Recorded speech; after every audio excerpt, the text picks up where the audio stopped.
you're a football fan or a baseball fan, then without a doubt, at one point or another, you heard of Bo Jackson. Whether it's the story of how he ran a 4.12 40-yard dash at the 1986 NFL Draft Combine, or maybe you happen to play against him in a video game such as Tecmo Bowl, or more recently, Madden Ultimate Team. No matter how you heard of Bo Jackson, there's one thing that is for certain. The guy is an absolute freak of nature and one of the greatest athletes in the history of all of sports. But even furthermore, he is probably one of the biggest what-if stories in all of sports. As a matter of fact, KTO made this remarkable video a while ago about what if Bo Jackson didn't play baseball. In this video, he provides a rationale that I could somewhat agree with, that if Bo Jackson didn't play baseball, he may have been able to preserve his body a little bit more, and the wear and tear of playing two separate sports would have allowed him to have a prolonged career in one sport, which, for the most part, I could even agree with. But what if I told you football wasn't Bo Jackson's main sport? Baseball was.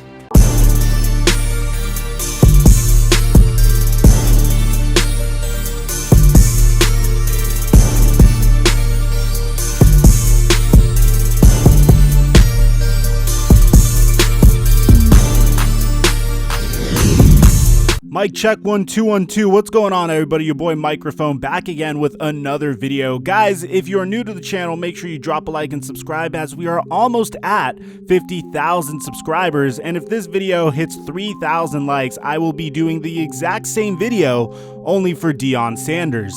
Now, before we jump into how good of a baseball player was Bo Jackson actually, we need to jump into why on earth Bo Jackson became a baseball player to begin with.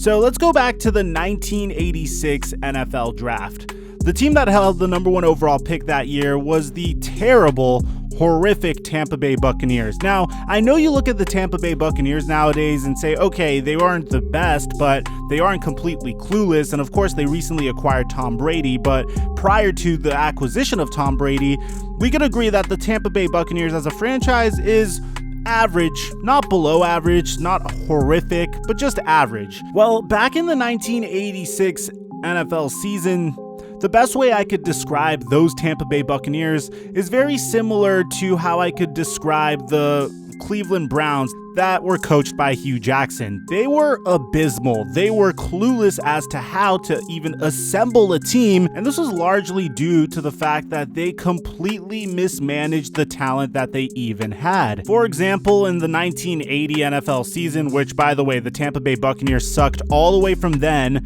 all the way to the 1986 season, they had a quarterback by the name of Doug Williams. I'm sure Washington Redskins know who this man is.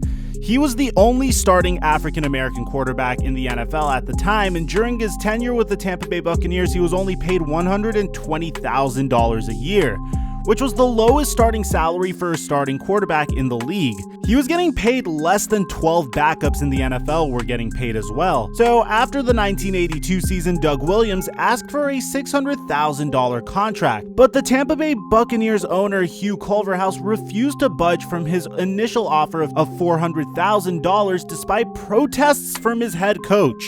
As a result, the Buccaneers alienated their starting quarterback, and he decided to join the USFL. The very next season, the Tampa Bay Buccaneers would go 2-14 and would not make the playoffs again until the 1997 season. When the USFL would get shut down, Doug Williams would return to the NFL, and he would actually end up leading the Washington Redskins to a Super Bowl and would win Super Bowl MVP. So this is the type of team we're dealing with that had the #1 overall pick in the 1986 NFL Draft. And Bo Jackson also understood that. Well, the Tampa Bay Buccaneers had to do whatever it took to convince Bo Jackson that this is an organization that he would want to play football for.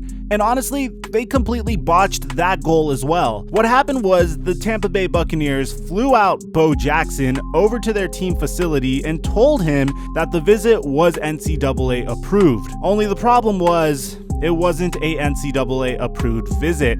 This resulted in Bo Jackson being disqualified for the remainder of his final college baseball season. And Bo Jackson, well, he thought this was all done on purpose by the Tampa Bay Buccaneers to force him into having no choice but to play football for them. And what Bo Jackson would warn the Buccaneers that if he was selected by them in the NFL draft, he would refuse to play for them. And what do you think the Tampa Bay Buccaneers did? They drafted him with the #1 overall pick in the 1986 NFL draft. Bo would also get drafted in the 4th round of the 1986 MLB draft and would be drafted by the Kansas City Royals with the 105th overall pick. So pretty much, we have a similar story here as to what happened to Kyler Murray over a year ago. For those of you who forgot, the Oakland Athletics selected Kyler Murray with their 9th overall pick in the 2018 MLB draft, but he requested to return to the NCAA to play 1 season with the Oklahoma Sooners, citing that if he had a choice, he would choose football over baseball. The Oakland Athletics probably knew very well about the Bo Jackson story and treated this situation with caution.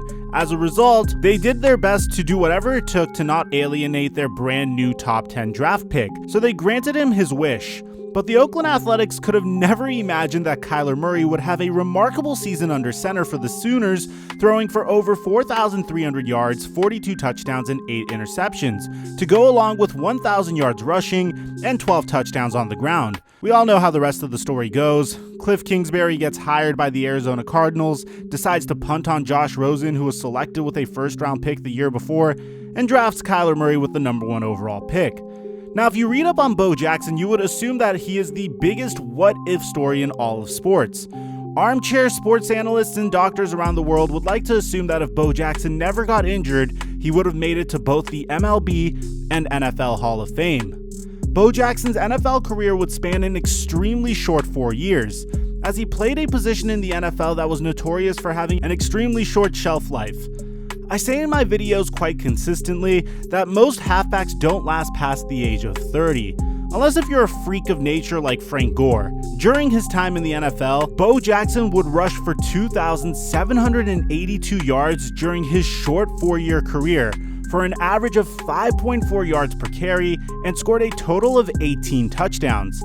Now, if you compare this to his baseball career, Bo Jackson had a career that was twice as long as his football career. Bo Jackson played 38 football games in his entire career. That's a little bit more than 2 full NFL seasons in today's day and age. But Bo Jackson played in 694 MLB baseball games.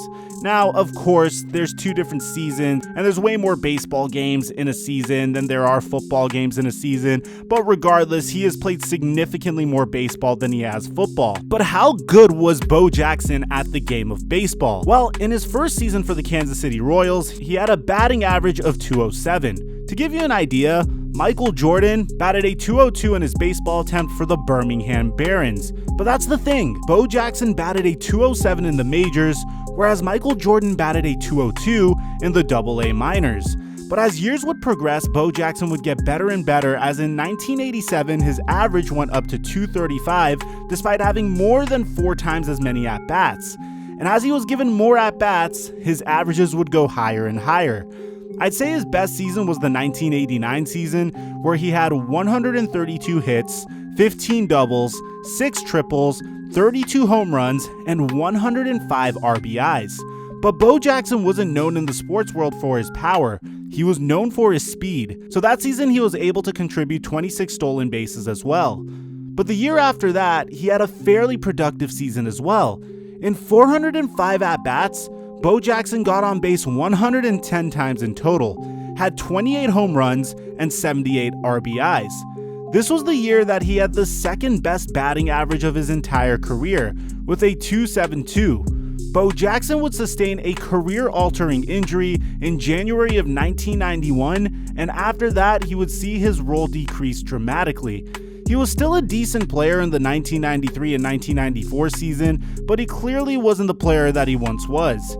He posted his career best batting average in the 1994 season for the California Angels, but the superhuman athleticism that made Bo Jackson was no longer there. In his final season, he'd have 56 hits on 201 attempts for a batting average of .279. He would have 43 RBIs and 13 home runs, which is still extremely good considering the fact that he's playing baseball still at the highest level, but he was no longer as dominant as he once was. So how good was Bo Jackson at baseball actually? Well, I think he was better at baseball than he was at football. His longevity in the game of baseball was also there, and he clearly seems to have his heart in baseball way more than he had his heart in football. As a matter of fact, Bo Jackson went out to say that if the research about the NFL and the game of American football came out back then, and we knew what we know now back then, he would have never played football due to concerns about CTE and brain damage, citing that the game has gotten so violent, so rough, we're so much more educated in the CTE stuff. There's no way I would ever allow my kids to play football today. Even though I love the sport, I'd smack them in the mouth if they said they wanted to play football. I tell them, play baseball, basketball, soccer, golf, just anything but football. So let me know what you guys think about Bo Jackson's baseball career. Do you think he should have quit on football altogether and just focused on baseball? Or do you think he should have done the exact opposite and only have focused on football? What if he decided to play that season for the Tampa Bay Buccaneers? I'd like to hear what you have to say.